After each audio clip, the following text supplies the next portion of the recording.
বৃষ্টির দিনে সকালবেলায় বক্কর মিয়ার চায়ের দোকানে দুজন ব্যক্তি বসেছিল। তাদের চেহারা দেখে বোঝা যাচ্ছিল তারা দুজনেই খুব চিন্তিত ছিল। ঠিক সেই সময় তাদের গ্রামের স্কুলের হেডমাস্টার সেখানে উপস্থিত হয়।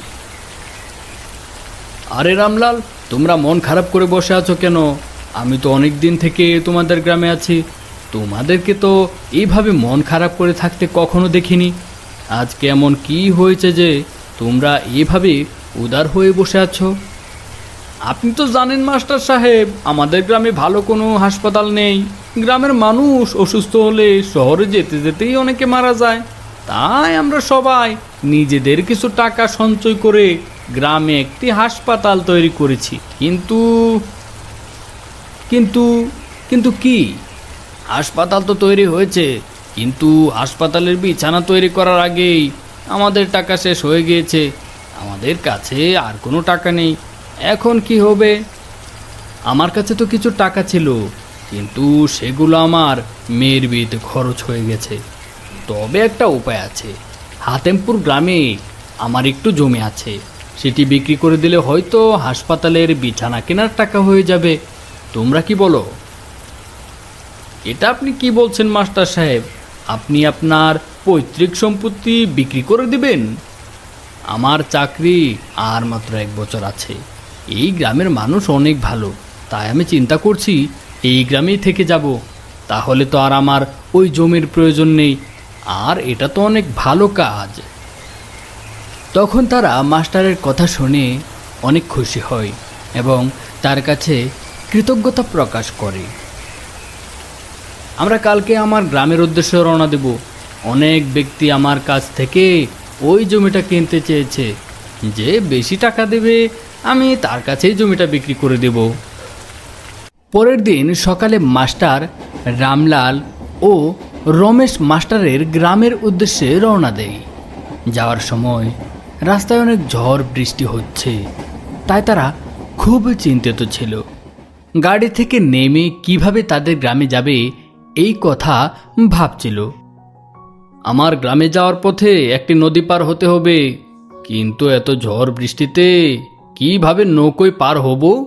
এরপর তারা গাড়ি থেকে নামতে নামতে অনেক রাত হয়ে যায় এবং নৌকো ঘাটে যাওয়ার জন্য রিক্সা খুঁজতে থাকে। অনেক রাত হওয়ায় সেখানে একটিও রিক্সা পাওয়া যায় না। তাই তারা কোনো উপায় না পেয়ে সিদ্ধান্ত নেয় যে পায়ে হেঁটে নৌকো ঘাটে যাবে।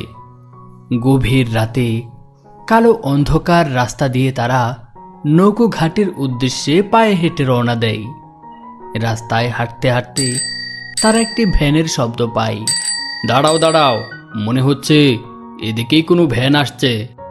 তখন তারা খুব খুশি হয় এবং ভ্যান চালককে ডাকতে থাকে। আসলে ভ্যান চালকটি মাস্টারের পরিচিত ছিল এবং তার নাম ছিল রতন। আরে রতন ভাই, আপনার সাথে তো অনেকদিন পর দেখা হলো। আরে স্যার, আপনি কি আপনার গ্রামে যাচ্ছেন? হ্যাঁ, আমরা সবাই আমার গ্রামে যাব, কিন্তু রাস্তায় কোনো ভ্যান পাচ্ছি না। আপনি কি আমাদের নদীর ধার পর্যন্ত নিয়ে যাবেন? এত গভীর রাতে কি নৌকা পাওয়া যাবে? চলুন দেখা যাক পাওয়া যায় কিনা। এই কথা বলে তারা নৌকা ঘাটের দিকে রওনা দেয়। ভ্যানে যাওয়ার পথে মাস্টার এবং ভ্যান চালকের মধ্যে কথাবার্তা হয়। আমি যেই গ্রামে স্কুলে পড়াই সেখান থেকে আমার গ্রামের দূরত্ব অনেক, তাই গ্রামে আসা হয় না। আজকে একটু জরুরি কাজে গ্রামে যাচ্ছি। কি এমন জরুরি কাজ, আমাকে কি বলা যাবে? অবশ্যই। আসলে আমি যেই গ্রামে স্কুলে পড়াই সেই গ্রামে ভালো কোনো হসপিটাল নেই, তাই গ্রামে সকলে মিলে কিছু টাকা সঞ্চয় করে হাসপাতাল তৈরি করে।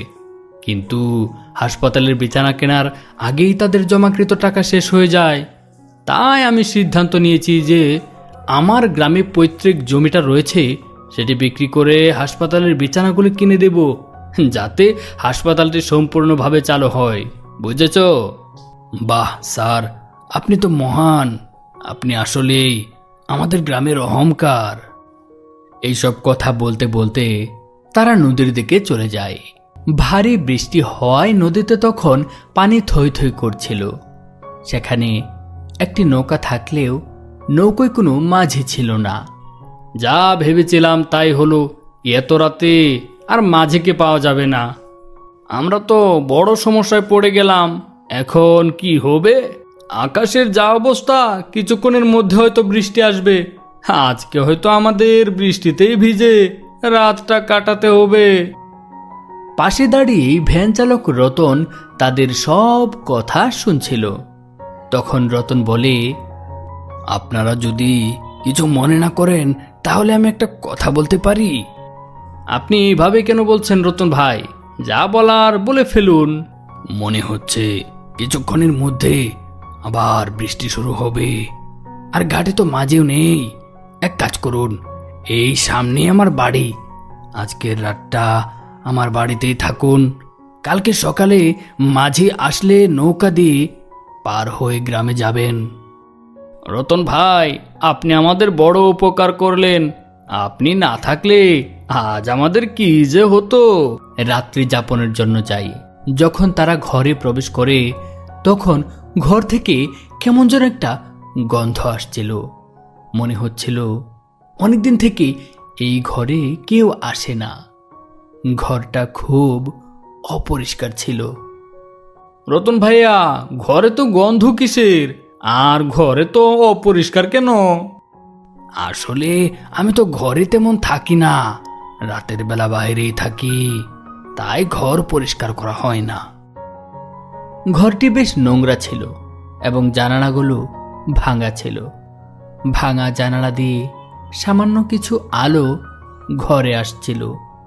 সব মিলিয়ে ঘরটিকে কিছু আজব লাগছিল। ঘরে তো কোনো খাবার নেই, আমি তো আপনাদের জন্য কোনো খাবার নিয়ে আসতে পারিনি।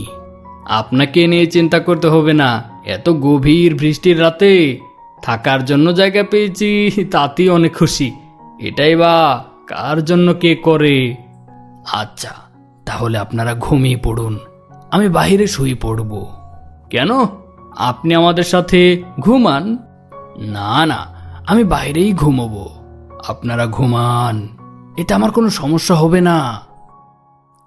এই কথা বলে ভ্যান চালক রতন ঘর থেকে বেরিয়ে যায় এবং মাস্টার রামলাল ও রমেশ মেঝেতে পাটি বিছিয়ে শুয়ে পড়ে এবং গভীরভাবে ঘুমিয়ে পড়ে।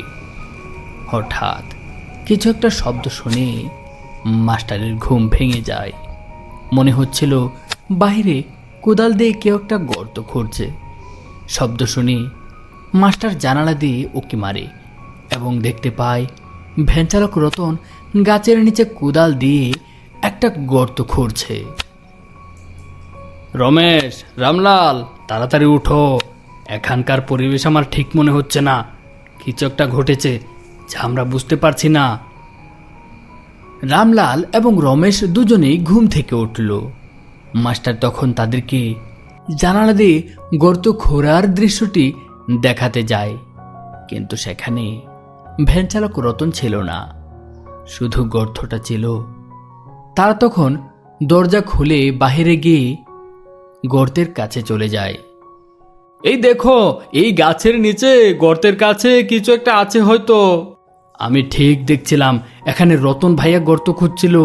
সে চাচ্ছিল আমি যেন তাকে গর্ত খুঁড়তে দেখতে পাই। রামলাল ভাইয়া, যাও তো গিয়ে দেখে আসো ওইখানে কি আছে। মাস্টার সাহেব, এখানে তো টাকায় ভর্তি একটি কলস রয়েছে। আরে বলো কি, এই টাকাগুলি কার? আর রতন ভাইয়াই বা কোথায় গেল? আচ্ছা ঠিক আছে, এগুলো মানুষের টাকা, এগুলো আমাদের প্রয়োজন নেই। টাকাগুলো যেইভাবে ছিল সেইভাবেই রেখে দাও। ঠিক সে সময় গাছটি ঝাঁকুনি দিয়ে ওঠে। তখন মাস্টার, রমেশ ও রামলাল গাছটির উপর দিয়ে তাকায় এবং দেখতে পায় গাছটিতে একটি ভয়ানক ভূত বসে আছে।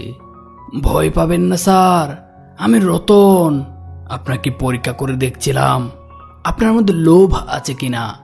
আপনি আসলেই আমাদের গ্রামের গর্ব। আপনার মধ্যে কোনো লোভ লালসা নেই। আপনি চাইলেই এই টাকা ভর্তি কলসটি নিয়ে যেতে পারতেন, কিন্তু আপনি তা করেননি। কিন্তু আপনার একই অবস্থা, কি হয়েছে আপনার? আমি 1 বছর আগেই মারা গিয়েছি। একদিন আমি ভ্যান নিয়ে রাস্তা পার হওয়ার সময় অ্যাক্সিডেন্ট করি। তারপর চিকিৎসা নিতে পারি না, যার কারণে মরণ হয়ে যায়। যাই হোক, বাদ দিন এসব কথা। আপনারা আমার পরীক্ষায় উত্তীর্ণ হয়েছেন, তাই আমি চাই আমার এই টাকাগুলো নিয়ে আপনাদের গ্রামের হাসপাতালটি ঠিক করুন, যাতে সেই হাসপাতালে গরিব দুঃখী সকলেই সেবা নিয়ে সুস্থ থাকতে পারে। আপনাকে আপনার বাবার জমি বিক্রি করার কোনোই প্রয়োজন নেই স্যার। এখানে যে টাকা আছে এগুলো দিয়ে হাসপাতালের সকল কাজ হয়ে যাবে, সকল কাজ হয়ে যাবে। হা হা হা হা হা হা হা।